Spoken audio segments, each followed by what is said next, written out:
Welcome to Bitcoin Fixes This, where we explore the impact that Bitcoin will have in all aspects of society. Today's guest is Peter McCormack, prolific podcaster, Bitcoiner, and new owner of Bedford FC. We talk about why he bought the club, his plans for putting the club on a Bitcoin standard, and what it's going to mean for the town of Bedford. We also talk about English football, the promotion relegation process, and all the different Bitcoin promotions he plans to put into the club. Peter McCormack, how's everything going, man? Yeah, really good, Jimmy. Really good, man. I'm just recovering from COVID, but apart from that, I'm really good. Life is good. Everything's good, man. I'm really good. How are you? I'm good, but you had COVID? What happened, man? Yeah, do you know, I went over to Ireland to see my dad, got there a couple of days before New Year, and I was a bit sick. Not too bad, but like I had a cough and a sore throat, and I did the test and I was fine. And then when I got back to UK, tested myself again, and I had COVID myself. I had it, my daughter had it, so I've been locked up ever since. Okay, so how long has the quarantine been going on since you got COVID? I'm about a week in now, but I tested negative the last 2 days, so I'm officially meant to be free, but I'm just going to give it another like 24, 48 hours just because I don't want to give it to anyone else. Yeah, makes sense. Well, so I brought you on the podcast. Obviously, you're known in the Bitcoin space as like sort of the podcaster. So it's a little bit, intimidating to be interviewing you of all people. But you bought a football club. Like, what? What's going on? Like, how do you buy a football club? By the way, this is English football, not like American football. But, what the heck happened? Well, let's get some perspective. I mean, this is a small club. It's in what's considered the 10th tier. So where US sports is that flat structure, we have this kind of hierarchical structure where teams get promoted and relegated from divisions. So you go up or down. And so the first tier is the Premier League. The second tier is the Championship. The third tier is League One. Then you got League Two, Conference. And you go all the way down to the 10th tier. And that's where the club is I bought. So, yes, Jimmy, listen, this is something I've wanted to do for a long time. And people who listen to my podcast have heard me saying about it for years. I want to buy the local football club and get them in the Football League. The team I wanted to buy was actually Bedford Town. There's a couple of clubs in Bedford. And I did approach them and I made them what I think was a really good offer. Unfortunately, they declined it. So I had to go to Plan B. They're in the 8th tier. So I went to Plan B, which is to get a team in the 10th tier, which is Bedford FC. And yeah, I mean, it's been a real baptism of fire, Jimmy. I've learned a lot about football. We'll get into that. But yeah, no, basically you approach the teams and you make an offer and they either accept or decline it. One declined it, one accepted it. And so, yeah, that's now, I'm now a football club owner. That's just so crazy to me because at least in the US, if you own like a professional sports club, that's like, many, hundreds of millions, usually in the billions territory. So it's crazy to me that someone like yourself, I mean, you're well off, but you're not a billionaire. So like, it's crazy to me that you can just like sort of go out and buy a club. But I mean, I guess there's 10 levels. How many football clubs are there in England, for example? Oh, you know what? I wouldn't even know the number, but you've got about 80 or so in the professional league, which is the first 4 divisions. And then the conference, I think, might be 24. I'd have to check. And then what happens, it splits. So then it splits into Conference North and South. And when they split into more. So at my level, there's a number of divisions, and you're always trying to get promoted to the one up where it filters down. And my original goal was just to try and get us in the Football League. The Football League is what's considered the professional leagues, which is where teams are considered professional, players are considered full time, and that's the first 4 divisions. Where Bedford, where I'm from, we've never had a team in the professional league, so that's my goal now, is to get a club there, and that's. We're talking 6 promotions. So, yeah, best case scenario, we have a successful season 6 years in a row. We will be in the Football League in 6 years' time. But the thing about US sports is you only have big teams, right? Every team is a big team. We have small little teams, like almost like, think of Manchester United as like Starbucks, and what I've bought is the local coffee shop. So you bought a local coffee shop, and at least you had that ability. Like at least in the US, you don't really have smaller divisions. You either just sort of go big or go home. Yeah. At least that's my impression. Yeah. Yeah, no, it's that is one of the cool things is that you can go and do this, but also at the same time, whilst you can do it, if you've got ambition, then you need to have a solid plan behind it, which I think I've got, Jimmy. I think I've got a solid plan. And yeah, man, look, we're going for it. I'm running the club now effectively. The current chairman, Louis, is kind of helping me out for the rest of the season, but I'm effectively running it. And half of my day is doing a podcast and half of my day is running a football club now. So tell me a little bit more about this whole like running a football club thing, because I don't think we really know what like the financials are like, or like how, as a tiny club, like you're basically saying it's like a coffee shop on the corner, like how you make money, right? Like, because who comes to see the games? Like, at least here in the US, it's like, if you're not like Major League Baseball, like I think baseball is the closest you get to this tiered system, except it's not, there's no promotion. It's just like the bigger clubs sort of like own all of the minor league clubs underneath or something like that. And like very few people go to like some of these minor league games, especially like single A ball or something like that. So can you explain a little bit like how the finances work in a club as small as yours? Yeah, so there's scale to all of this. So in my division, the 10th tier, the club I've bought right now, none of the players are paid. None of them are paid. They all have jobs and they train once or twice a week and they play on the weekend. But they all obviously have an objective to maybe go up 1-2 divisions and, where they might get paid. But the budget, the team I bought, their budget for the season was £15,000, so around $20,000. And that is the cost to run the club, the things they need to buy, et cetera, et cetera.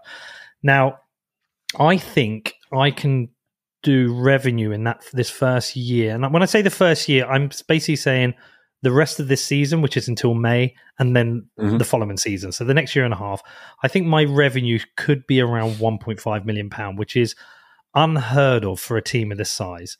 That puts us in the bracket of a League Two team, which is, if you think we are 9 promotions from the Premier League, a League Two team is 3 promotions from the Premier League. We've got a similar revenue model to those guys. What that means, Jimmy, is like I can, if we're at the start of the season, I would go out to the managers and I would say, look, your remit is promotion, nothing else. And that's your goal. And if you fail that, you won't keep your job. But you have a budget, whereas most teams don't really have a budget for players. I can say your budget for the season's, let's say £50,000. So that gives them a £2,000 a week budget. They can go out to the market and they can probably sign, 20 players on £100 a week, or maybe 10 on £100 a week and 5 on £200 a week, and build a squad which is really competitive for our division because they're paid. These will be players who will come down a division or two to play for us, who will be much better than the stand in our division, which should mean we could get promoted. And what happens is, we get maybe 20 to 40 people come to a game. If we get promoted, while my budget was 50,000 this year, the next year it might have to be 75,000, but we might have 80 people come to a game. And then if we get promoted again, our budget might have to be 125,000 and we might have 300 people come to a game. And you work your way up, and as you go up, you earn more money, more people will come and watch you, but your wages and your wage bill is higher. A lot of the teams struggle because the majority of the money goes on wages. And most divisions have always somebody who's really ambitious, a chairman who's got some money, who wants to put some money behind the club. And so the player wages drive football, and most clubs are on a very, very tight budget. A lot of them are breaking even, losing a bit of money with the chairman breaking in. We're in this unique position because I've kind of made us the Bitcoin club, that we have a massive revenue opportunity, and therefore we can be highly, highly competitive. And the reason we can do this, Jimmy, is that really what I'm creating here is the MicroStrategy El Salvador of football. What I mean by that, Jimmy, is that, Bitcoin, what we're like as Bitcoiners, we want to get behind Bitcoin projects. We want to support Bitcoin projects because we want to support the underdog, but we also want to spread the knowledge of why Bitcoin is important and a Bitcoin standard. And football clubs historically really struggle financially because of the expense of running the game and how expensive the players are. My goal is to put us on a Bitcoin standard. So rather than thinking season to season, like, crap, what's our budget? Who can we get? And struggling by, I can take this long-term time horizon. So if we make 1.5 million this year and we spend 100,000, we've got 1.4 million profit I can put into the Bitcoin treasury. If I do that over the next, say, 4 seasons, I could end up with 4 to 5 million in my treasury going in. Who knows what the value of that treasury will be in 4 or 5 years? That treasury might have 4 or 5 million, might become 20, 30, 40 million if Bitcoin does its thing. So a Bitcoin standard for a football club, you know the thing about a Bitcoin standard, Jimmy, if you go on one yourself, you know, you don't, unless you've timed it perfectly, unless you've gone on a Bitcoin standard at the bottom of the market, you know, really, you've got to give yourself a 4-year outlook to go, right, I've leveled up. Over that 4 years, whatever Bitcoin should 10x me and I should level up.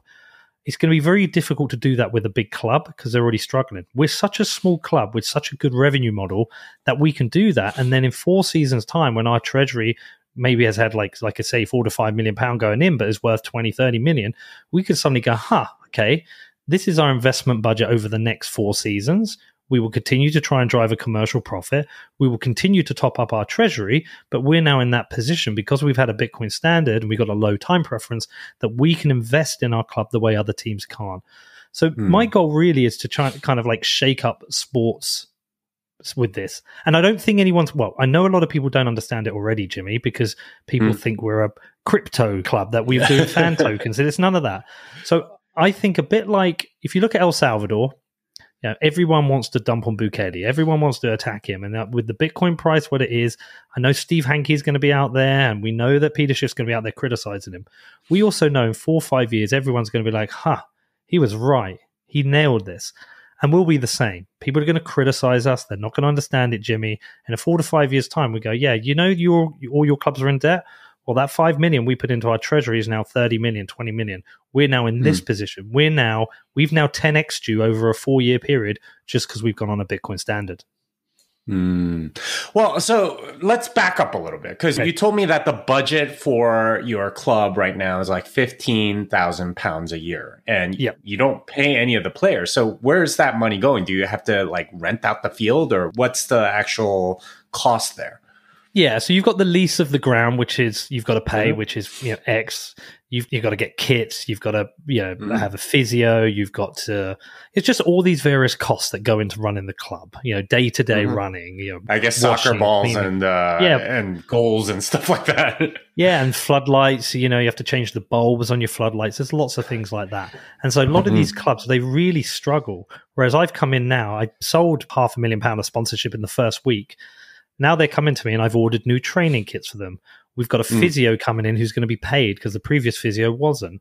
Our manager, we've got a new manager and assistant manager, they're being paid. The guy, Big John, who works behind the bar, who does it for free and is also a kit man, he's now getting paid. They've asked for some new equipment and I can buy it. So I can now provide what the team needs, the things they haven't had before, to now just allow them to just have a nicer environment to play in and training. And there's a lot more. Like I've got a big list. I want a full-time groundsman. I want to have an away coach. So when we go to away games, rather than the players drive, they come to the ground, they go on a coach together and they travel together. So having this budget allows they have to drive to the opponent's field and stuff like that? Wow. Yeah. And they're doing it for free.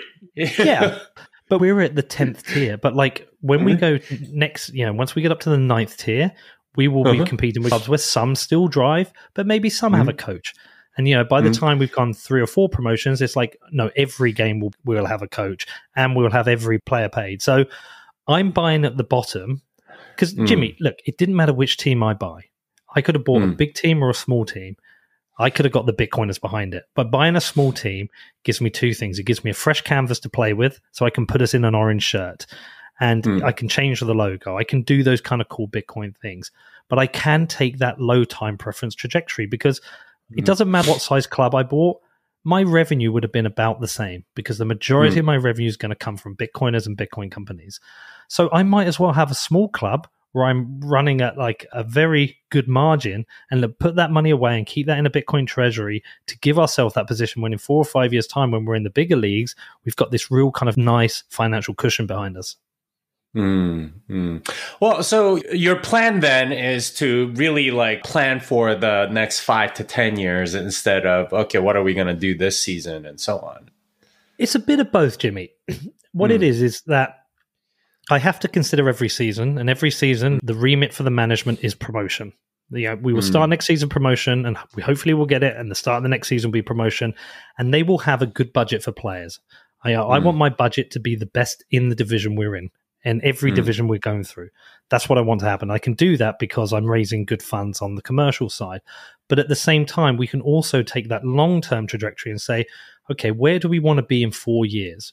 We might need a new ground in 4 years. Well, if our treasury works out for us and Bitcoin does its thing, we will have that money to invest in the ground. So we can take a long-term view on like the big capital projects, but also take that short-term view on investing in the team for success. Well, it sounds like what your strategy so far is to get a lot of sponsorships, but don't clubs make money other ways, like getting people to actually watch the games and stuff like that? Yeah, so the revenue tends to fall into kind of 3 buckets. There's broadcasting, commercial, and match day. And it changes depending on what division you're in. If you're in the Premier League, most teams, about 90% of their revenue is going to come from broadcasting rights because the Premier League is sold around the world and for billions of pounds. But up to that, the broadcasting rights are, there's no broadcasting rights in the divisions we're in, and there's a minimal amount in League 2, League 1, and the Championship, and it gets better. So the strategy will change. My revenue is going to come from the following buckets. Firstly, sponsorship, which is Bitcoin companies sponsoring the club. I've announced Compass Mining they're the secondary sponsor on the shirt. I've closed the fronter shirt, which I haven't announced. And I've also closed some just premium partners they're not on the shirt, but they're on the website and they'll be at the ground and yada, yada. So that's one bucket. I've sold £500,000 worth already. I would hope I can do 750,000 for the season. Yeah, maybe more. My next bucket is merchandise. It's a shirt sales. So our shirt is our home shirt's orange, our away shirt's white, and our training kit's black. Got a big Bitcoin logo on it. And I buy a shirt for, say, £25 and I sell it for 50. So for every 10,000 shirts I sell, I will make £250,000 for the club. And, I would... It's ambitious, but I think I can sell 10,000 shirts to the Bitcoiners. I think I can. And then we've got the merchandise on top of that. T-shirts, hoodies, scarves, etc. So my goal really is I've set myself targets. I've set a £750,000 target for sponsorships, which I might beat. £500,000 target for merchandise, which I'm not sure, and that's going to be tough. We'll have to wait and see on that. And then there's a couple of other pots. There is streaming. So we're going to stream the games online and charge people a $5 game for that. We're going to offer membership. You can become a member of the club. And then we will have some small amounts of match day revenue from people coming in. But my big buckets are merchandise, kit sales, memberships, and sponsorships. But that model will change every division you're in. So our match day revenue is going to be tiny now. That will grow and that will scale with every division we go into because, like I say, at the moment, say we've got 20 people coming in. By the time we get to the conference, which is, say, 5 promotions, I would hope we've got a couple of thousand people come into a game, and 2,000 people to come into a game at £20 a ticket. That's £40,000. If they buy some burgers and other things, you might be able to make £50,000 a game. So those change. Well, so this is something that's a little bit different, with English football versus like American sport, is you do have this whole idea of being a supporter of a club. Like you literally financially support a club through buying merchandise and stuff like that, which you do to some degree in the US. But like if I buy like the jersey for like a local team or something like that, they don't necessarily directly get that money. It's usually the league that gets it, and then they distribute it based on some pre-done formula. It's very different in English football, isn't it? Well, yeah, yes and no. I think the big difference I've noticed between US and British sports is that English soccer, especially, I'm saying soccer for you guys, any English people listening will crucify me for saying that, but like our football, the biggest difference is there's a lot. I think there's more of a desire to try and support a local team. There's a lot more pressure from it. Like if I support Liverpool, which I live nowhere near, and I used to get a lot of stick as a kid for that. It's like, oh, you're just a glory hunter. Whereas in the US, people do like their home teams, but you will meet somebody who's from LA who will support the Yankees, right? You do meet people like that. But there is that also thing where people really want to go to the games as well. They want to be at the game. They want to see the game live. But the biggest difference really isn't with how people support it. I think the biggest difference is that we have this kind of, like you have the minor leagues, we have the minor leagues, but that is that ability that you can take a small team up through the divisions. It is possible. I mean, Brentford, who are this season in the Premier League, they've come up from League Two. They've worked their way up and they've done it. And that's the biggest difference. But there is a growing interest in football in the US. I mean, Ted Lasso's helped with that, and David Beckham going to LA Galaxy when he did. There is this growing interest in our football, and a lot of support I'm getting in. I'm getting a lot of followers and inbound from people who do want to support this team I'm building. Well, so tell me a little bit about the history of the club, because obviously you just sort of bought it. Like, when did they form, and what led to them kind of being stuck in that division? Like, why haven't they been promoted? Well, I mean, it's a good question. I was asked that by a journalist today. This club never should have been the club that gets in the Football League. It should be Bedford Town. That's the bigger local club. They've got the history. Back in the 50s, they played Arsenal in the FA Cup. They famously drew with Arsenal and they nearly knocked them out. And that's and they've had some other famous FA Cup runs. So we have this competition, Jimmy, called the FA Cup, which is, you have the league and then the cup. And the thing about the cup is that every team in the professional leagues can play in the FA Cup. And you have all these preliminary rounds that start very early on. And what happens is you have the preliminary rounds, then you have the first round, second round, and third round. The teams in the Premier League don't start until the third round. But occasionally you will get, when you get to the third round draw, so basically for every round, people go on TV, all the names are in a hat, and you draw out who's going to play each other. And you'll see a non-league team like a Yeovil or whoever has got into this third round, and they are hoping that they draw a big club. And every now and again you'll see it. This team will come out and they will draw Man U, or they will draw Liverpool or Tottenham. And you've got these things. You have these famous games they're called giant killing games. There was when Wrexham beat Arsenal, famous game years ago, where Wrexham in the non-league, they drew Arsenal and they beat them 2-1.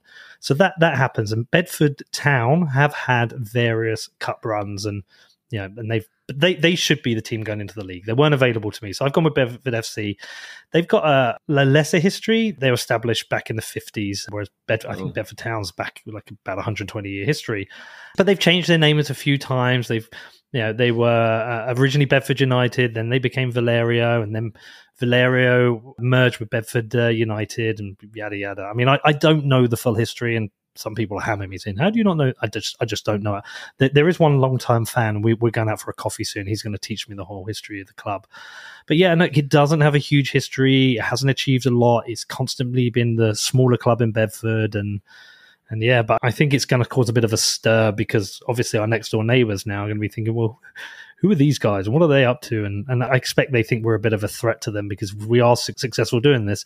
Some people who support them may come and support us. Well, so you had this competing thing, and this club's been around since the 50s, and obviously finances are probably a big part of it, but are many of the clubs in the 10th division like this, or can anyone just sort of start a club? What's the idea? Anyone can start a club. If you want to start a club, you actually have to go one tier below. You got to go to the bottom, which is the 11th tier. But anybody can go and start a club, and anyone can grow a club. But the problem is, Jimmy, most can't. There's a limit to how big you can grow these clubs, because really your revenue model is based on your catchment area. So a town like Bedford, 174,000 people, you're only going to get people in Bedford support them. And that means, on a Bedford Town on a Saturday, when they get 500, 600, 700 people come, that's 500, 600, 700 tickets sold and a bunch of burgers and maybe some shirts. It's not a lot of money, and that's the money they have to spend on players. And that's the struggle they have. And, some of the smaller clubs in other towns, they're competing with the bigger clubs. Like if you're a small non-league team, say in Manchester, there's a famous team called Salford United. Is it Salford United or Salford FC? I'll have to check that. But they were bought by 4 or 5 players who used to play for Manchester United, famous players. Gary Neville, Ryan Giggs, Nicky Butt, Paul Scholes. They're Salford City FC. They're all ex-Manchester United players. They bought Salford City FC, a non-league club, and they took them up through the divisions into the Football League. But their difficulty is local fans will come and watch them, but they're also competing against Manchester United. They're competing in Manchester City, competing against Oldham, all other clubs who are in that catchment area. Now, the thing about Bedford is our nearest other club is Luton Town, and people from Bedford don't always have an affiliation with Luton. It's not a place that we're oh, I love Luton, I want to support them. So we've got this catchment area of 170,000 people who could be potential fans of the club. Now, to give some perspective, Burnley, who are in the Premier League, the population of that town's 90,000 people, and they have a local, ex-Premier League championship club who might get back in the Premier League called Blackburn Rovers, my dad's team. So, I'm going back to one of your questions, like, why have we never got that? I don't know. I just don't think we've ever had the right person behind the club with the right money or with the right plan to make this happen until now. I believe I do have the right plan. And the reason I believe I've got the right plan is like, I'm just really lucky, Jimmy. I'm very fortunate that a couple of things converge in at the same time. Firstly, I am from Bedford, which is great. So I'm local, which is cool. So I understand the town and I want to deliver something for the town. Bitcoiners, as I said, get behind things. I know you're going to take an interest in this. You probably don't care about football at all, English football, Jimmy, but when you see the results, I actually kind of do, but we'll talk about that later. Okay. But yeah, we'll come back to that. Well, you go on. I actually know about the FA Cup, the Carling Cup, the English Premier League, Champions League, and all that stuff. But we'll talk about that in a little bit. But continue your rant about like local support and all that. Well, I don't know if you support a team. If you do, I know my team's going to become your second team. And if you don't have a team, I've got a feeling they might end up becoming your first team. So but they have this catchment area they can draw upon. Whereas teams like Liverpool, Tottenham, Manchester United, they have that local catchment area, but they have this global catchment area. You know, they're big markets in Asia, in the States, of people, of fan supporters group who support them, who go crazy for them. And they can sell shirts and merchandise to them. They can sell sponsorships internationally. I'm in this fortunate position because I can galvanize the Bitcoiners to get behind this, you know, because they will get behind things. They will get behind a Bitcoin team. And also because I've got the platform, which is, you know, I'm very fortunate that it's done so well over the last few years, that I can also promote this and promote it to people on Twitter, that I can create this international support. I've got access to an international audience that most local clubs don't, because when somebody takes over a club, it's like, how does a small local club, without Bitcoin, how do I get international people interested in this? I can't. There's no chance. But because I can put a Bitcoin logo on the shirt, because I can tweet about it, because I can talk about it on the show, because people like you are kind enough to invite me on your show, I can galvanize this support and get them behind it. So now my catchment area is global. I can sell sponsorships to global Bitcoin companies. I can sell shirts to Bitcoiners around the world. I can start international supporters clubs. I can sell merchandise. So where these clubs would hope, a similar, Bedford Town would hope to do maybe 150, 200,000 pound a year revenue. I'm pretty confident I'm going to do, over $1 million, hopefully around 1.5 million, because I have that international market. So that's why I think I've got a plan that can do this, and why I think others struggle, because where does your revenue come from? It's a really hard slog for these clubs. Well, I know you used to play. Did you ever play in any of these leagues, or was it just sort of like a casual sort of like a Saturday thing or something like that? Well, Jimmy, I'm a little bit overweight, and I've always been a bit overweight, so I've never been much of a athlete. But I used to play in a Sunday league team, and my claim to fame is I scored a goal at St James's Park, which is Newcastle's ground. We in an off season, we paid to play a game at their ground, and I scored a 25-yard lob, which is like my claim to fame. But no, I was never a great footballer. I was a Div 4, Div 5 Sunday league, which is about as crap as you can get. Yeah, so I'm not much of a player, but definitely a fan. Well, so like the big thing in these leagues, as far as I can tell, is the money. But there's also this thing with players and how you sort of like source the players and so on. Like, what's that like? How do you get somebody to sign for you? I guess you can lure them in with like money, but how do you make sure that they play well together and stuff? I mean, there are lots of cases in sports where you get lots and lots of really big superstars and the team just doesn't work because they're all selfish or something. What do you do? How do you construct a club? So it depends on the level you're in. Okay, so let's go to the very top, the Premier League. You can go and sign all the best players and still not win the league because they might not gel, the manager might not gel, or you might be, I don't know, you might be Chelsea signing the best players, but Man City are also signing the best players. It's really difficult. Now let's go all the way down to my division. I can go and sign all the best players who are good enough to play 2, maybe 3 divisions above to come and play for mine, and they're going to be significantly better than the other players in our division. So promotion should be fairly trivial for the first year. And actually, it should be fairly trivial for the first 4 or 5 years. As long as my budget is in excess of the other teams, it should be fairly trivial. But it is no guarantee of success. What we have to do is we have to build a culture of excellence and winning. And that's in 2 areas. My job as a chairman is really 2 things, Jimmy. My job is to make sure we're in the green and making good money so we can invest in the players and put the right management team in place. And that's management back of our house and also management of the team. And so I have to put a manager in place, and I don't sign the players, essentially. I turn around to them and say, this is your budget. You go and sign the players. Now, the managers will know the players. They will have played them or managed them. They'll know who the best ones are, and they will approach them, through the official channels and say, do you want to come and sign for our club? This is the package we're willing to offer you. And hopefully we will get those people in and get them playing for our club.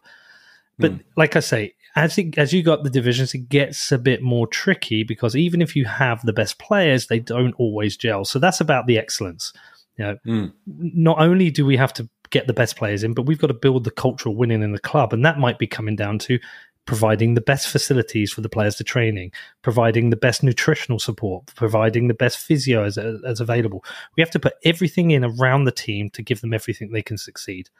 And even with that, you could have the best manager, the best players, the best facilities. It might not just work on the pitch. It just might not gel. You could get 10 of the best Bitcoiners in the world in a room together and they might not gel. And it's exactly the same with footballer. You put the best players on the pitch and they might not gel. That's what's the manager's job. But it's really important that I don't interfere with the managers. I don't pick the players. I don't tell them what to do. I just say to them, what is it you need to win? And I will put that in place for you. Well, so you have a manager, but how do you, is the manager getting paid? How do you make sure that you get the right manager? And can you just buy somebody at any time? I know in the higher divisions, there's transfer windows and things like that, where you can actually sign players from other teams. I guess you can always sign players on a free transfer whenever you want, but they have to not have a current club or whatever. So how does that work at the tier that you're at? Yeah, another great question, Jimmy. It all depends, like you said, on the tier. But in our tier, if we want a player and he's currently signed to a club, we have to approach that club and say, can we talk to your player? And they can decline it. And then after 7 days, we can approach the player, or they can allow us to talk to them. And then we have to make them an offer. And it's just about, it's setting a budget with the managers and saying to the manager, this is your budget at the end of the season, and your goal is promotion. And the managers themselves will know if they don't achieve their remit, there's no excuse. They will be replaced. But usually they're not going to be replaced at the end of the season. You don't either they're going to be up there and succeeding from very early on, or they're not. And if they're not, they're going to be under a risk of losing their job. And if it looks like they're really struggling, they'll be replaced. But at the level I'm at, the managers that I've got, I'm paying them. They're experienced. They know what they're doing, and they've been given a good budget. They should be able to get promotion. If not, then their job will be at risk.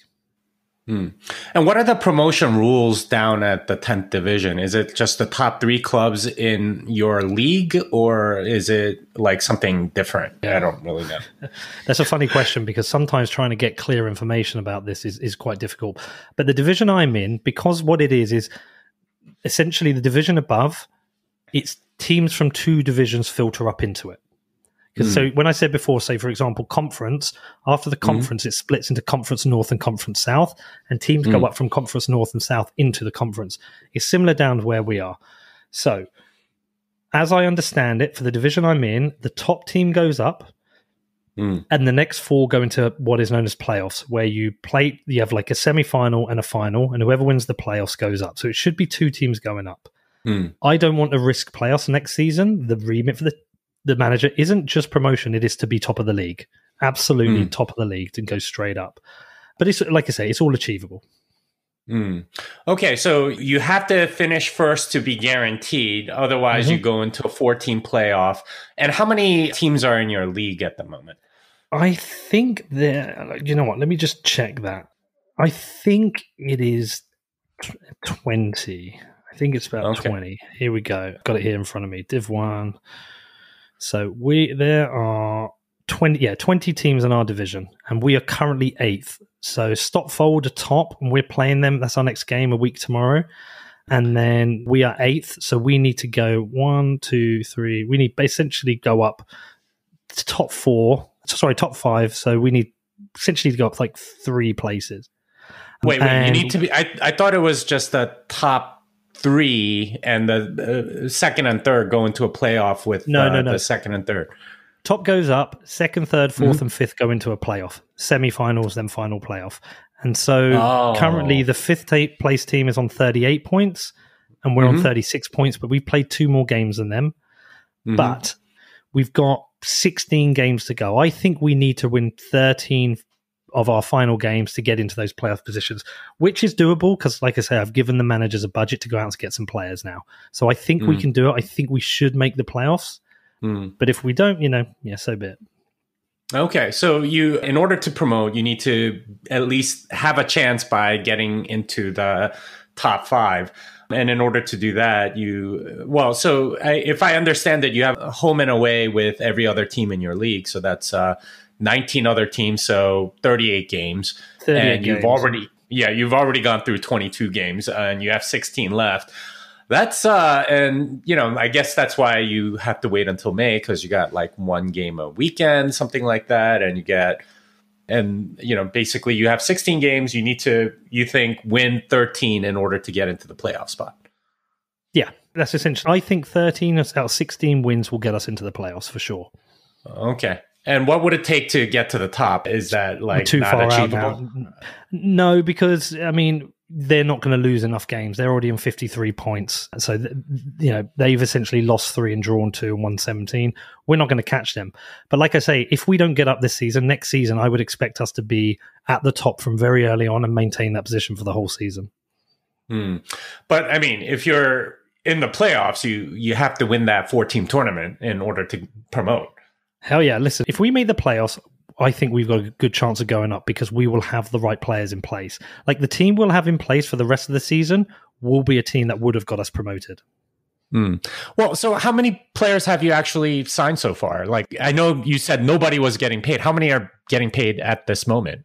So we haven't signed anyone yet because there's like a process. It takes a bit of time, but we've got trials. And so we've got, for example, tomorrow we've got an 11 friendly game with our players with some trialists coming into play. And we're also trying to sign some players. My hope is by the time 15th of Jan comes around that we've got 2 or 3 players in. I'm not going to say what they're being paid, but they will be paid. Okay, so you have 11 other players that you're putting on trial already. That's a significant number. Not 11 on trial. We've got just an 11v11 friendly. There'll be a whole squad of players down there. I don't know how many will be there. There might be 30 people down there. But there are some people we're trying out, and there's some other people we don't need to try out or we just want to sign, and we're just trying to get those over the line. But like the transfer market is a little bit tricky mid-season because if you're the player we want, you might already be at a team up at the top and not want to leave them. I see. And for the player, what's their motivation for joining your club versus staying at their current club? Is it just pay or is it something? Is it anything more than that? Yeah, I think they'll come for 2 reasons. One, money, because maybe they're on £100 a week and I'm going to offer them £200 a week. And the other thing is, there's a lot of eyeballs on this project. They might just want to be part of it. They might think, you know what, this is kind of cool. I really, really want to be part of this. So there's a number of reasons why they might come. But once the season's over, building the squad for next season to get promoted is going to be fairly trivial. So your plan is to sign during the summer when you have, a lot more flexibility to go sign whoever, because you'll have a bigger pool of players to choose from. Yeah, exactly. It's like the season's over. Who's available? Who wants to move? Who wants to become part of this? People are going to be aware that we've got money as well. That's hard to avoid. We've got to stop the mercenaries coming in and just coming for the money. But at the same time, people are going to want to play for us, Jimmy. Well, so that brings up a question. Like, you are going to be sort of like the big spenders in your league, right? Yep. And you're probably going to get some players that, present themselves as better than they are. How do you make sure that they've still got it, right? It's like that pitcher who's lost his fastball or something like that. They all want jobs too. So it's what do you do? Well, that's a risk you take with anyone you sign. Are they still good enough? Will they perform that season? But, you might sign 10 players, Jimmy, and you might have a couple of duds in that. But generally speaking, we should be able to sign enough players where we could carry a couple of duds. I don't expect us to sign 10 duds and really struggle next season. We're signing players who've got history and form, that are tried and tested in these divisions who are good enough. And all the people I've spoken to have said, if you've got the budget, in these early divisions, you can easily get the team together that you need. But do you know what? Like, we don't just want to be look like this mercenary team who's just buying its way up. Yeah, there's a lot more to this. Like, this isn't just about going up. This is also about doing stuff for my hometown. Like, Bedford is a deprived area, Jimmy. It really hasn't had a lot going for it. There used to be some big companies and industry here. They're not anymore. We don't have the big employers here anymore, and it really hasn't had a lot going for it. And for me, this is a really personal project that I want to do something for the town. I want to do something that the town is proud of, that they can get behind, and it can deliver economic opportunities. So whilst I'm trying to get these promotions at the same time, it's really important to get across the fact that I also, I want to build a reserve team. I'd like to build a youth academy so we can offer football opportunities for kids. I'd like to build a women's team because the women's team's grown. I'd like to support grassroots football in the town. So whilst everything is about this promotion, at the same time, you've got to remember this is also a local project to deliver something for Bedford. Well, let's talk about the town a little bit, because, obviously manufacturing has left a lot of these Western countries, certainly in the US and England and many other places. What's the main industry in the town right now? What's it like over there? Yeah, it's the biggest industry in the town right now is a Bitcoin podcast. It's like the center of Bitcoin media. Yeah, do you know what, Jimmy? It's a big commuter town now. It's a 40-minute train ride into London, and if you want to get a house in London, it's super expensive. You can easily pay £500,000 to £700,000 for a 1-2 bedroom apartment in central London. And what's happened is a lot of people, you can buy a house, you can buy a 4-bedroom house here for the same price. So a lot of people, they commute into London to get paid the London salary, but they end up living here in the town. And we've also had a lot of people who've bought flats in London. They've made a huge amount of money over the last decade, and they've moved back here. So the majority of money in the town comes from people commuting into London. We don't really have a lot of industry here. There will be people from Bedford who'll be listening and go, "Oh, Pete, you idiot, you don't know about X, Y, and Z." And we used to have a big Texas Instruments headquarters here that was that was big in the town, and but we just don't have that. We have a lot of smaller businesses. I mean, the high street is dying. A lot of the big high street stores have closed down. It kind of looks a little bit sad now. It's a lot of like charity shops and betting shops and coffee shops. We obviously have a few pubs here, Jimmy, but we don't have. It's not like Texas, right? We can turn around and say, yeah, we've got oil and gas here. We don't really have a specific industry. I mean, Amazon have put a big distribution center on the edge of the town. We have, because we've got these big dual carriageways that lead up to the motorway called the M1, which is like, M1 is like the spine motorway of the country that goes north-south through the country and takes you from London up to the north. And we're close to that. We do have a lot of distribution centers that have been built around the town where they can very quickly and easily get their goods loaded up on the lorries and transported around the country. That has been a growing sector, but it's not really something you look at and go, "Oh, that's exciting." It's I think they're quite miserable industries. Well, that's interesting that it's become a commuter town, because you would think that if it is a commuter town, you would also get companies moving there, because then they can just be closer to the workers that are living there already, especially since, as you said, London is just so incredibly expensive. If it's expensive for houses, it's also going to be expensive for offices. And you would think that they would want to go into the suburbs where their employees actually live, no? Well, we're not really the suburbs of London. That's the point. I mean, it's still, like I say, 40 minutes on the train. It's not that close. And, we don't have companies building out here. Most of the interesting companies here are set up by locals, locals to the town who want to build a company here. But, we just don't. We used to have London Brick, where, the brickworks were. That was quite, it was a big employer at one point.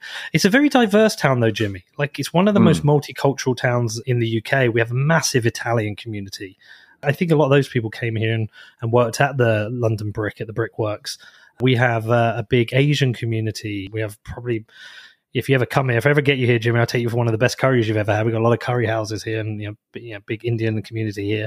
Well, we have a massive, not beef though. Yeah, we have a big Eastern European community. A lot of Polish people here. It's a really multicultural town, and one that gels quite well. You don't really have a lot of. You don't have a lot of division in the town through the different cultures and communities we have here. It's one of the things I love about the town most, is that we all kind of get on well. Okay. Well, so let's talk about the Bitcoin aspect of this. Are you paying your suppliers with Bitcoin? Are you paying your players with Bitcoin, manager, all these people? Is Bitcoin a big part of your club? And are you like sort of trying to make it a part of this town? What's going on with respect to Bitcoin in your club? Yeah, so this is something I've been trying to be super careful about, Jimmy, because what I don't want to do is stuff Bitcoin down people's throats or make people think that for this to work, Bitcoin has to work. In that, that we have to, a bit like these shitcoiners who are buying sports clubs who are then, we're going to have a huge revenue model because we're going to sell NFTs and we're going to run this on a DAO and we're going to do fan tokens. Fan tokens are the shittiest of shitcoins. They are just absolutely worthless junk, which they convince people to buy that have no market value, right? I hate fan tokens. We're not going to do those. We're not going to do a DAO because it doesn't make any sense. I actually think the running of a football club needs to be fairly authoritarian. It needs to be somebody like the head of the family at the top making the decisions and driving a vision that has a board underneath it. So we're not going to do a DAO. We're not going to do NFTs. I'm not like 100% against NFTs. I'm just not like I've just not bought into them and spent the time with them. I don't hate NFTs to the point of thinking they're a complete and utter scam. I've heard of this idea of using NFTs as, like as maybe a ticket. So you issue the ticket as an NFT and you can scan it to get in. I'm going to hold my judgment on them for the moment. But again, we're not selling those. There is no need for anyone who supports this club to do anything with Bitcoin. The Bitcoin for me, Jimmy, is three things. Firstly, it is the leverage we have as a club within the Bitcoin community to give them something to get behind, which is super important. That's the first thing. Secondly, it is the standard by which we operate. It's the financial model which we operate the club. That low time preference, long-term thinking, long-term trajectory. When Michael Saylor talks about building a 100-year company, I'm talking about building a 100-year football team. This needs to carry on way after me. Of course, I would love to get them in the Football League and ultimate goal of the Premier League. If we get this right, who knows where we could go? Will we get in the Premier League in 10 years? It's very hard. Can you do it in 20 years? Still very hard. In 100 years, if we're right about Bitcoin, absolutely, this will become a Premier League club because we will be the first one and we will be the ones who own it as a Bitcoin club. So I want to build the 100-year football club. Clubs around now, they've got these histories. Clubs that are established 125 years ago. I would hope in 100 years' time when I'm dead and if you're right, I'm up there in heaven with you looking down, and I want to be looking down and saying, listen, we built a long-term successful football club in this town by putting them on a Bitcoin standard now, taking those painful first few years where the price is volatile and our treasury's all over the place to get us to the point where in 4 years we're in a much better position. And then 4 years after that, an even better position. That we get to accelerate our growth every 4 years based on the way Bitcoin works. Now, that's, for me, that is the financial model. But the financial model doesn't require people to come to the club and buy Bitcoin. I'm not going to force people to pay in Bitcoin. I'm not going to force the players to be paid in Bitcoin. Now, Jimmy, if one of the players comes to me and says, Pete, can I get paid in Bitcoin? I was like, yeah, of course.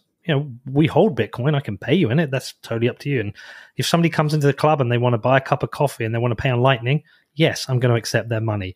But I'm not mandating it. It's not like, well, if you come to the club, you have to pay in Bitcoin. And if you play for the club, you have to be paid. I think one, that will annoy people and it forces it down your throat. It's going to be a much more passive approach to just saying, this is just how we run the finances of the club.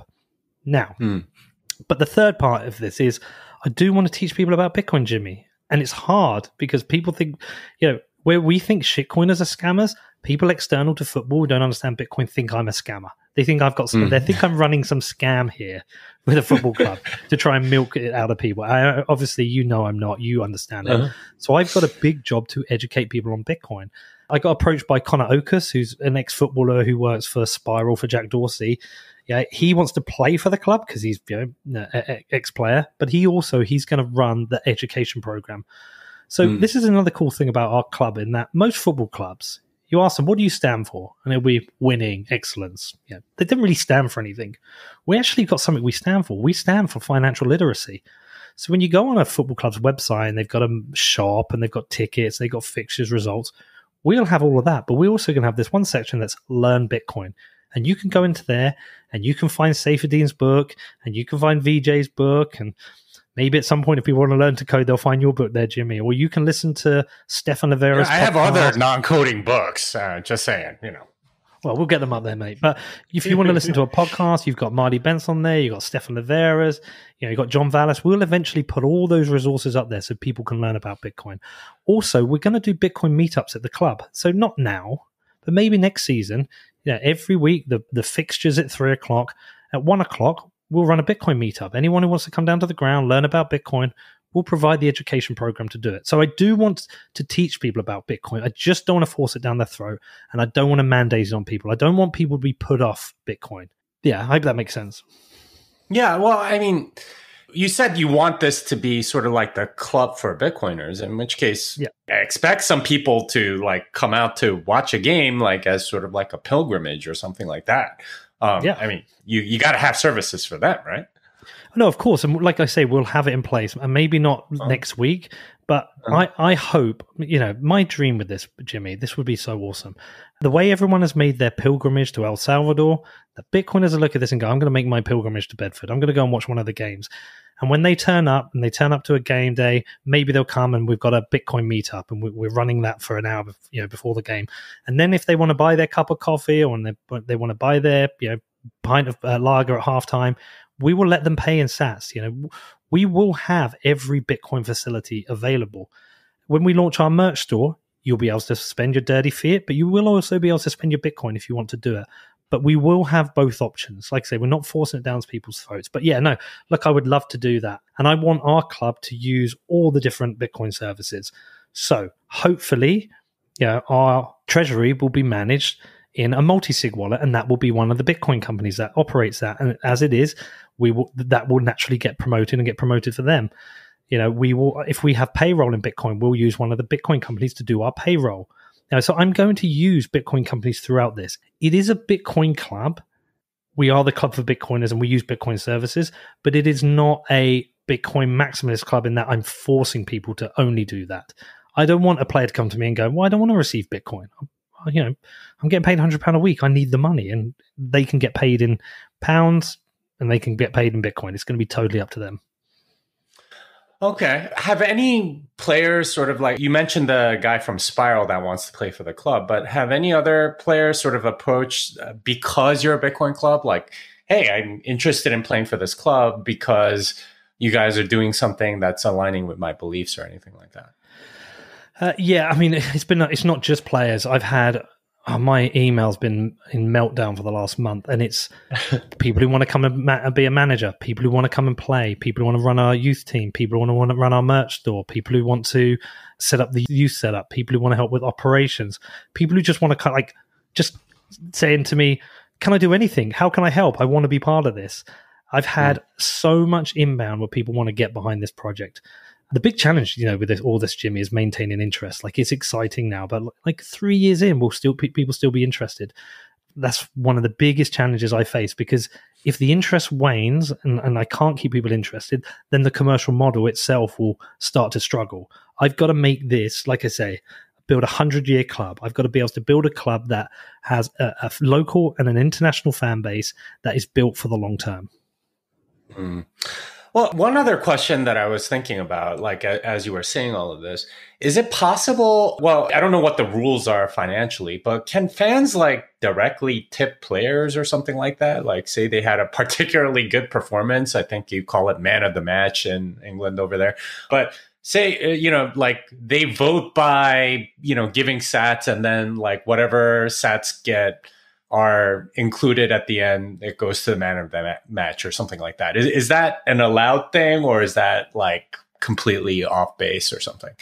One of the things I'm learning very quickly, Jimmy, is there is a lot of rules that come down from the FA in terms of running your club. All kinds of rules to do with everything from your ground grading for the division you're in, what you can do with your shirts. So I don't want to say what we can and can't do, but absolutely, next season, what I would like to do is have the player profiles on the website. And if you want to sponsor a player, you want to tip a player, absolutely, I'd like to provide that facility and show the players, here you go, you've received some tips. You can convert that back to fiat if you want, or hold it in Bitcoin. I don't know what the rules are or something like that. I've got to find out. I'm learning so many things recently. So, for example, I wanted to provide free tickets. wanted to say, listen, for the rest of the season, it'll be free to come. I found out you can't do that. You can only give a certain amount of tickets away for free. So I would love to do that, Jimmy. I've just got to find out if that's possible. And if the rules allow it, then absolutely. The squad will be on the website. Every player will have a QR code. Everyone can tip them. And you know what? If we have a man of the match, and when that's announced, you want to tip the man of the match, that would be great. I've already set up on the website a donations thing. So if people want to donate, they can donate either on the base chain or with Lightning. And the reason I'm going to do that is at the end of the season, everything I've got, everything that's tipped and donated to the club is going to be given to the local community to invest in grassroots football. And I've already, had some people, Jimmy, send some sats through. Just tell you where we're at now. I've had, holy crap. I've had quite a bit come through. That's amazing. How much? How many sats? So, I mean, I'd have to do the calculation, but like $20. Oh, there was a $1,200, but that one was me because I kicked it off. $300, $13, $32, $12, $4, $7, $4, $13. Like, I've had a bunch of people already donating, and that's just on the base chain. I haven't even checked the Lightning address to see what's going on that. But whatever that number is, hopefully that will be maybe 5,000-10,000 by the end of the season. All that money that's going to be collected up, that's going to be converted back to pounds, and that's going to be invested in local grassroots football. Well, I mean, it would be really interesting if you could have sort of like a performance model for a lot of these guys. Like every man of the match you win, you get an extra £100, right? Like, and that's based on how you perform, and it'll be voted on by the fans, something like that. Like, yeah, that stuff's tricky. That stuff's tricky, but so like, for example, I've put in place a bonus structure for the players. If every game they win, they get £30, and originally it was suggested to me it'd be £20 a player. If you're a substitute, it'd be £10, and if you're a substitute that doesn't play, you don't get anything. And I didn't like that because I didn't like the idea of like other people getting bonuses and didn't. So what I've put in is a flat rate £30 a player. If you're in the squad, whether you come off the bench or not, whether you play the whole game or half a game, if the team wins, everyone wins and everyone gets that bonus. I think a bonus for man of the match and voting on it, I think that gets a little bit tricky. It could become a popularity contest. I'm very conscious of not doing things that are going to create some kind of rivalry in the team. I want unity in this team. Like, this is another thing I've learned about. There's a lot of back channel conversations that happen in football, which are really annoying. It really annoys me. And I've said to everyone at the club, it's like, you can say anything to me and you can say anything to the managers. Let's not have back channels and little side conversations. Let's be a team. Like, let's build unity. Let's work on this together. And so, yeah, I'm very careful not to do things like that. And others just, like other people said, you can let people buy shares in the club and they can vote on the team. It's like, no, we're never going to do that. It's a terrible idea. The team is picked by the manager. That's it. The team is run by me, picked by the manager. You can be a fan, you can support, you can invest, but you don't have any say in the running of the club. Okay, well, that's certainly going to be an interesting sort of like motivation for a lot of the players if you had those kind of structures or whatever. But that said, like, you still have to like go through this process of finding players and getting them signed and so on. It's just so crazy to me that you're in this at this stage, like just sort of buying and selling players, basically. Yeah, it's Jimmy. It's so weird. It's like I'm having to pinch myself because I'm literally, honestly, I feel so blessed with this. I'm living my dream. Like, I always set out as a goal to do this, to buy a club, and I never knew if I could but now I'm doing it. And I feel so thankful to everyone in Bitcoin who's helped me on my journey. Like, whether it's you coming on my show or whether it's a sponsor sponsoring and allows me to travel and do the interviews, the people who listen, like every single person who's helped me build the podcast has put me in this position where I can do this. And now everyone who's getting behind the club is helping me. And this is a super personal project. There is a lot of personal goals and ego wrapped up into this. And people are helping me like live my dream, and it's incredible. I feel so blessed. And you're in the 10th division. You're going for the 9th division, I guess, and then like continue and so on. But you do get to play in the FA Cup. Is that right? Yeah, we get to play in the FA Cup, and over the next couple of years, I'm hoping we're going to have one of those like really exciting FA Cup runs. Get in the third round draw. Hopefully, pick out a big team, and we'll have maybe one day we'll have like a Premier League club come in the FA Cup and come and play away at Bedford. Well, so that's also a draw, right? Like who gets to be home and who gets to be away or whatever. Yeah, that's come out of the draw. Now, what tends to happen sometimes, Jimmy, is that there's a big payday for these clubs who have a good cup run and get a big team, because they get, if it goes on the TV, they get the share of the TV money and they get a share of the gate receipts. Even if they're drawn as the home team, sometimes they give it up and they say, no, so if you're Bedford and you were to draw Manchester United in the FA Cup at home, you have to make a choice. Like, do we want Manchester United to come to our ground, which will be a hell of a experience? Or do we want to turn around and say, you know what, we'll let you be the home team. We'll come to you, give these players a chance to do something they'll never get to do again in their life, which is play at Old Trafford. And we'll also but you'll also make more money because they have to give you a share of the gate receipts. Whereas we may have a capacity of 3,000, they've got a capacity of 65,000. You get a share, and that money. Now, for some of those clubs, that money, it's money that lasts them for multiple seasons, allows them to invest and grow. Now, listen, what I hope is that we don't need that money as much. So if we ever get a draw, one of those big teams, we're going to make them come to Bedford. Okay, so explain how the FA Cup works. When you say the third round, that presumably that means that you have to win 2 games in order to get to the third round so you can get in the draw. Is that right? You've got to win a number of games. I don't actually know how many preliminary rounds there are. But there's a lot of games you've got to win to try and get in that third round. And as you got the divisions, it's less. Like as you go up the divisions, you get into... you start out higher. Start out later round. Okay. And so if you did want to get into the third round from your current one, you're probably going to have to play how many games? Like 5, 6, something like that, and win them all? I don't even know. It could be even up like 10, 11 games, prelim games to get in that third round. I just don't know that number. And this is going to be one of the things I'm going to learn as I get more and more into this. And are there other cup competitions that you get to participate in? I know, England has at least like 2 other ones besides the FA Cup, although that's like the big one. So there's multiple. So there's the league. So you've got the FA Cup, you've got the League Cup, which is all the teams in the first 4 divisions.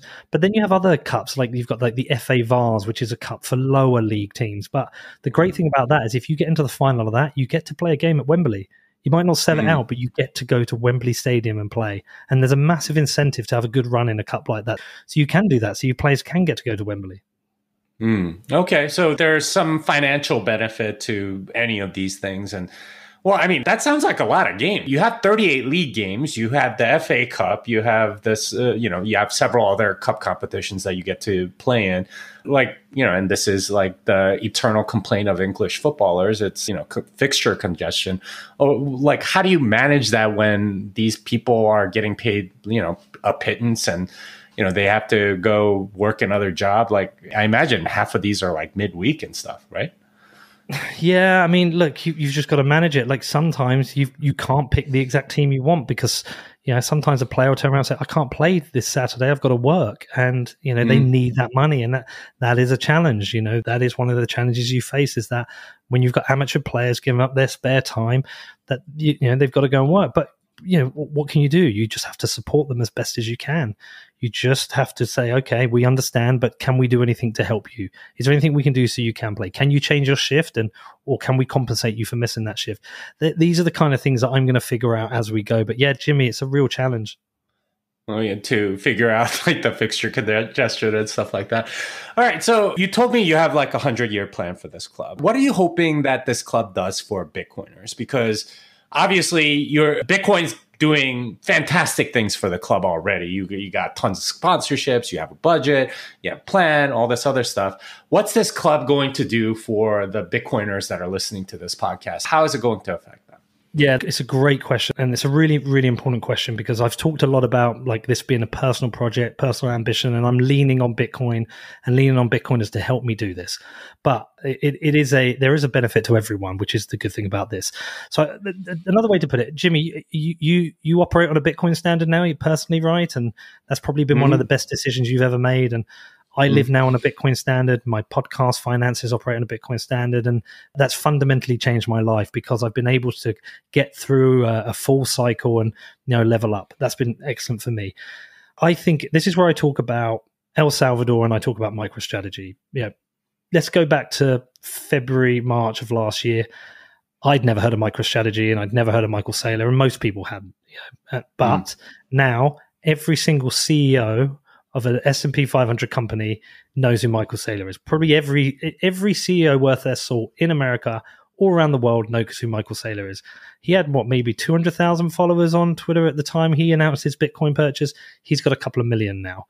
Every single other company has been looking at going, what's he done? That's a company with I don't know what their operating profit is, 80 odd million a year, something like that.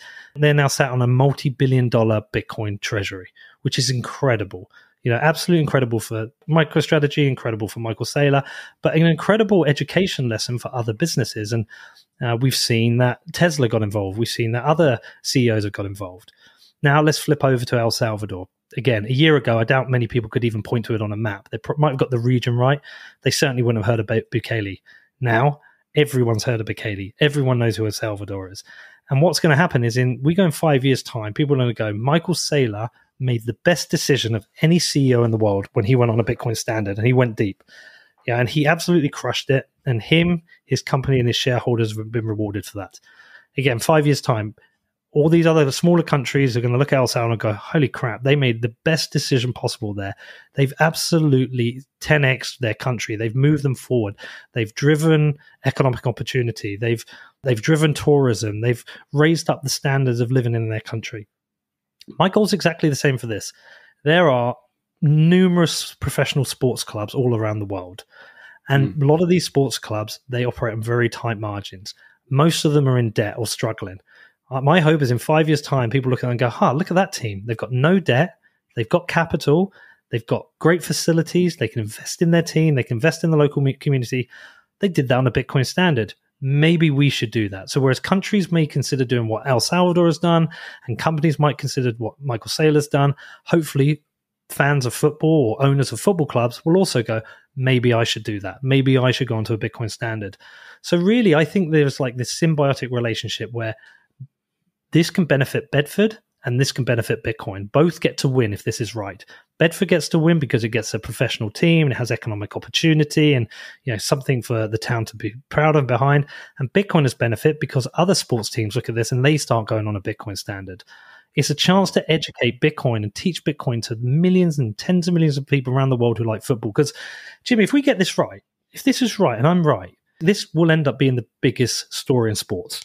Not the next year, not in 2 years, but in like 6-7 years, if I've delivered on this, because no one thinks I could do this in football, Jimmy. I'm getting laughed at. People think I'm an idiot. They're like, you can't do this. You don't understand football. It's not this way. But if I'm right, if through the power of Bitcoiners, I get this right, if through the power of a Bitcoin treasury, if I get this right, I'm going to be the one going, I told you so. And not to laugh and be smug, just to say, I told you a Bitcoin standard would work. And then hopefully they'll be like, I should be on a Bitcoin standard personally, and my sports team should be on a Bitcoin standard. And we continue on that mission of teaching people about Bitcoin around the world. So I think what you're saying is that you're going to show the sports world another way to operate and not based on a lot of debt, which is essentially a fiat standard, but on a Bitcoin standard where savings is a big part of it, and where you're able to build up slowly, but in a sustainable way, and sort of show a lot of these football clubs, hey, there's another way to do this. And if you do it this way, you're going to have a lot more resources available to you in the long term, rather than just sort of like thinking only about relegation or promotion in the current season, something like that. Yeah, and it comes from the bottom. Look, this is going to be hot. A team like Manchester United are going to go, this is nonsense. This doesn't make sense. We don't need to do that. We've got airlines sponsoring us, and we've got this company sponsoring us, and this insurance company. We don't need this. We're Manchester United. We're a billion-dollar football business. We don't need this. It's a bit like the US. The US isn't going to put Bitcoin on its treasury just yet. It's El Salvador. We are the El Salvador of football. We are the ones who can do it. And then other smaller clubs might look at us and go, I always think of, you must have seen Jerry Maguire. Yeah. Like one of my favorite films ever, Jimmy. Like it really inspired me. After that, watching that film a few times, I ended up like, I don't know if you remember, but he writes that memo, the things we think and do not say, and he delivers it to everyone. when I used to work in advertising, I did a similar thing. I wrote an article called "Online Advertising Does Not Work," and I put it up on my website. And I wanted to tell all our clients about what is wrong with the industry and how we should do it different.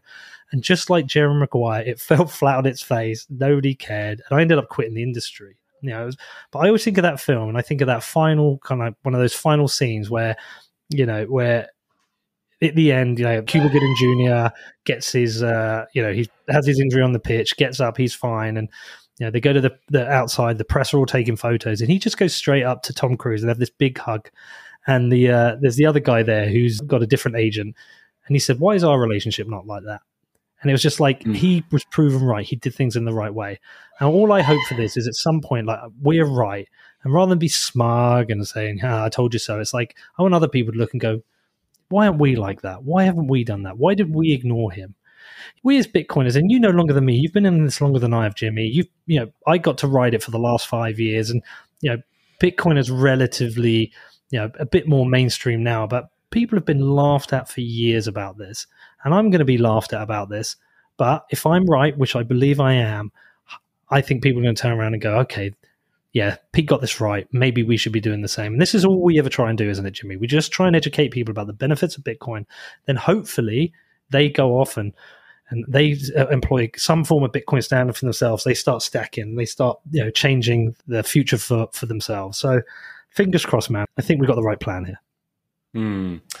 Well, I certainly wish you success. So final question. I know you're a big Liverpool supporter. Say 4 or 5 years from now, you've promoted a few divisions. You managed to get into the third round of the FA Cup. Liverpool draws Bedford FC. What do you do? No question. It's easy. I mean, it's Bedford all the way. Let me tell you something funny, Jimmy. I'll tell you something really funny. This is so interesting. Something that's happened since I took over the club is the gap between games is so painful. All I can think about now, next game, we're playing Stopfold in 8 days. I just want that day to come around. And the last game we had against Ampthill, I was sat there watching the game and I could not take my eyes off the pitch. And I was so into it, more than any Liverpool game I've ever been into. And bear in mind, I've watched Liverpool in the Champions League final. I've watched them in FA Cups. I've seen them like fighting and winning the league. But no moment in my entire Liverpool history of supporting them did I ever have the feeling I had when I was watching Bedford play Ampthill, because it's like it means so much more. When Liverpool win, it means my team win, okay? When Bedford win, it means my town wins. And my town is so important to me. I'm always going on about Bedford. I always talk about Bedford. Like, it means so much to me, Jimmy. And that's what made me realize, like, whilst I'm still a Liverpool fan and I love Liverpool, that's now my number 2 team. My team is Bedford. That's who I support. That's the most important team for me right now. Every single week is about Bedford winning. My dream is that this is what carries on now till the end of my days, that I am always involved in this club and helping drive Bedford forward. But yeah, Bedford play Liverpool. It's a no-brainer. It's Bedford the whole way. There's not even... All I will have is a nostalgia of thinking, wow, Bedford's playing Liverpool. I never thought this would happen. It's happening. I will have that kind of like nostalgic feeling. But no, I am Bedford through and through. This is my town. I love it. I love the people. And I really want something good to happen for them. Yeah, Bedford all the way, man.